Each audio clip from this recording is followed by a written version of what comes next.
Kapasitas baterai 6000 mAh sudah biasa, apalagi 5000 mAh. Kapasitas baterai 7300 mAh itu baru luar biasa. Ya, itu adalah angka untuk kapasitas baterai yang dibawa oleh iQOO Z10. Kapasitas baterai 7000 mAh yang dibawa iQOO Neo 10 saja sudah sangat besar. Tak heran jika iQOO Z10 mendapatkan julukan The Battery King dengan kapasitas baterai paling besar yang pernah dibuat iQOO. iQOO Z10 sendiri tak bermodalkan baterai berkapasitas besar saja untuk bersaing di kelas mid-range. Konsol ini juga dibekali performa yang oke, layar imersif, hingga desain quad curve yang trendy. Penasaran seperti apa? Berikut kelebihan dan kekurangan iQOO Z10 yang sudah admin rangkum.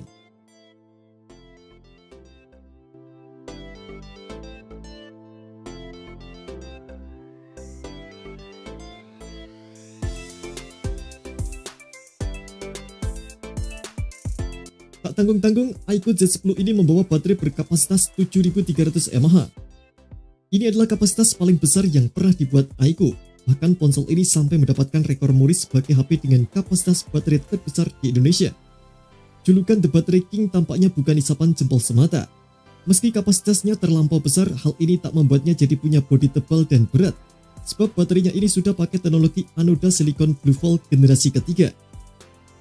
Baterai bisa jadi lebih padat tanpa mengurangi kapasitas, menjaga suhu tetap rendah dan efisiensi daya yang tinggi. Tentu saja dengan kapasitas baterai besar, ketahanan daya juga sangat mumpuni.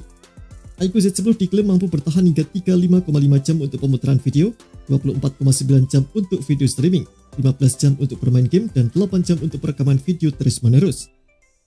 Satu hal yang menarik dari iQOO Z9 ini tak hanya punya kapasitas baterai besar, tapi pengisian dayanya juga terbilang cepat dengan fast charging 90W.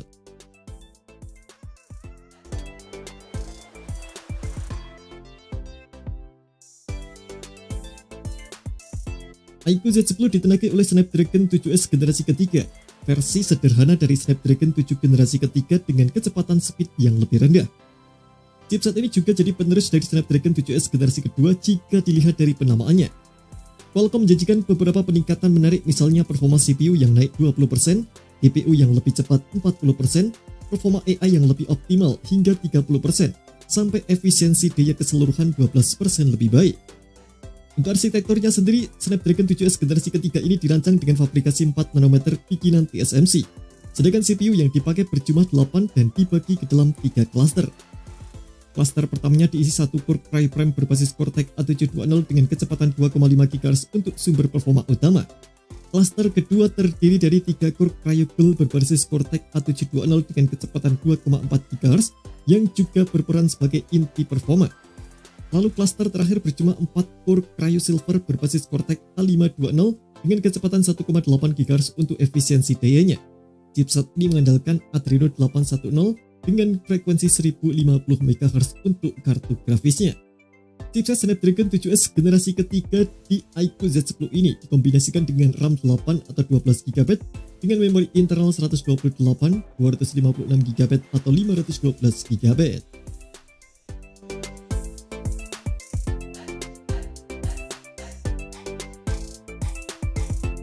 Untuk mendukung pengalaman gaming, iQOO juga menyematkan fitur mode game Ultra.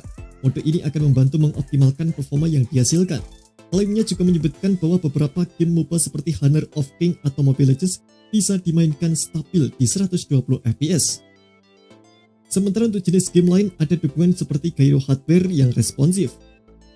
Terakhir adalah keberadaan haptic feedback yang bagus di iQOO Z10 menggunakan getaran Gen 4D.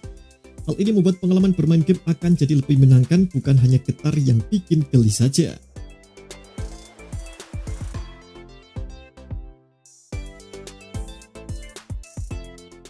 Saat pertama kali rilis, iQOO Z10 hadir dengan sistem operasi Android 15 berbasis Vantage OS 15. Untuk penggunaan yang lebih panjang, iQOO memberikan jaminan berupa upgrade OS hingga 2 kali. Artinya ponsel ini akan mendapatkan upgrade hingga Android 17 dan security patch 3 tahun setahun lebih lama dari mayor upgrade. Hadir di tahun 2025, tentu ponsel ini juga membawa beberapa fitur berbasis AI yang cukup menarik. Misalnya AI Eraser hingga AI Enhance untuk menyempurnakan foto yang ada.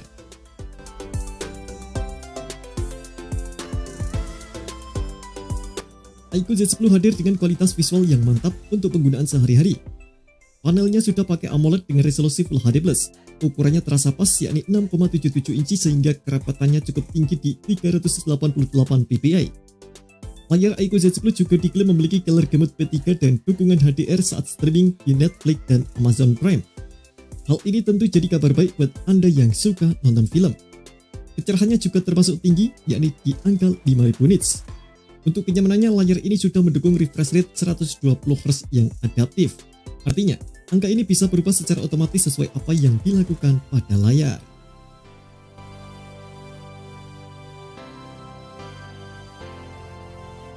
iQOO Z10 memiliki modul kamera yang cukup besar, di dalamnya terlihat ada 4 lingkaran, tapi hanya 2 yang berisi kamera, itu pun termasuk kamera pelengkap atau sensor kedalaman saja. Dengan kata lain, hanya satu kamera yang bisa diandalkan oleh HP ini dengan resolusi 50 megapiksel. Kamera utama yang dipakai iQOO Z10 ini menggunakan lensa Sony IMX882. Lensa ini memiliki ukuran sensor 1/1,95 inci dengan bukaan f1.8. Kamera utama ini juga didukung fitur PDAF dan OIS yang membantu dalam hal fokus dan stabil saat memotret. Kamera belakangnya ini mampu merekam hingga resolusi 4K di 30 fps. iQOO juga menawarkan fitur stabilisasi Gyro AIS, tapi biasanya fitur ini hanya akan aktif di kualitas video tertentu saja. Beralih ke bagian depannya, ada kamera selfie beresolusi 32 megapiksel dengan bukaan f2.0. Sayangnya perekaman videonya hanya bisa sampai 1080p di 30 fps.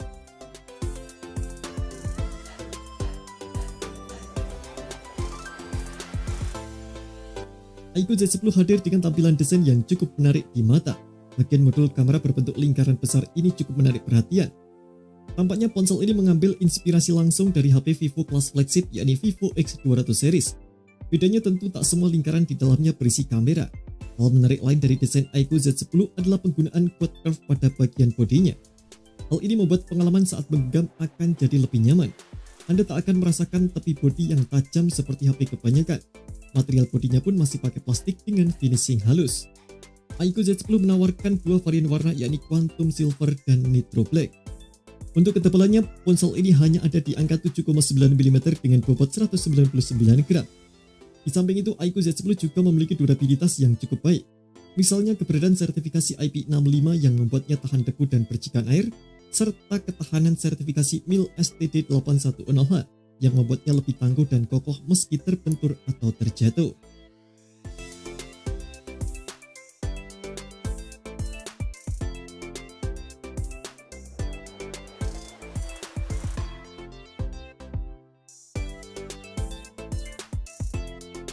Satu hal yang jadi catatan dari iQOO Z10 adalah hanya menggunakan mode speaker. Ya, ponsel ini hanya memiliki satu lubang atau satu sumber suara, jadi tidak terdengar stereo. iQOO Z10 sendiri mengklaim kalau volumenya ini bisa ditingkatkan hingga 400%. Namun tentu saja, makin tinggi volume biasanya makin hilang juga detail yang diberikan.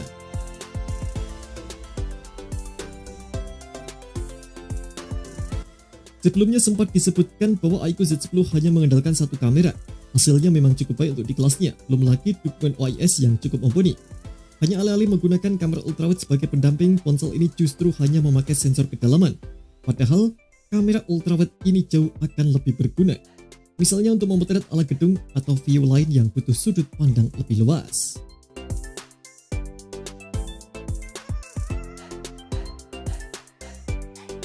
Catatan lain yang mesti diperhatikan dari iQOO Z10 adalah tak ada slot microSD. Hal ini membuat kapasitasnya tak bisa diperluas. Namun kapasitas yang ditawarkan memang sudah cukup besar. Saya rasa akan cukup untuk penggunaan setidaknya 3 atau 4 tahun ke depan. Selain itu, iQOO Z10 juga sudah tak lagi memiliki port audio jack 3,5 mm. Anda perlu menggunakan converter atau earphone kabel dengan ujung Type-C atau juga pakai TWS. Terima kasih telah menonton video ini, jangan lupa subscribe dan aktifkan loncengnya untuk mendapatkan update informasi seputar HP terbaru dari Gadget Me.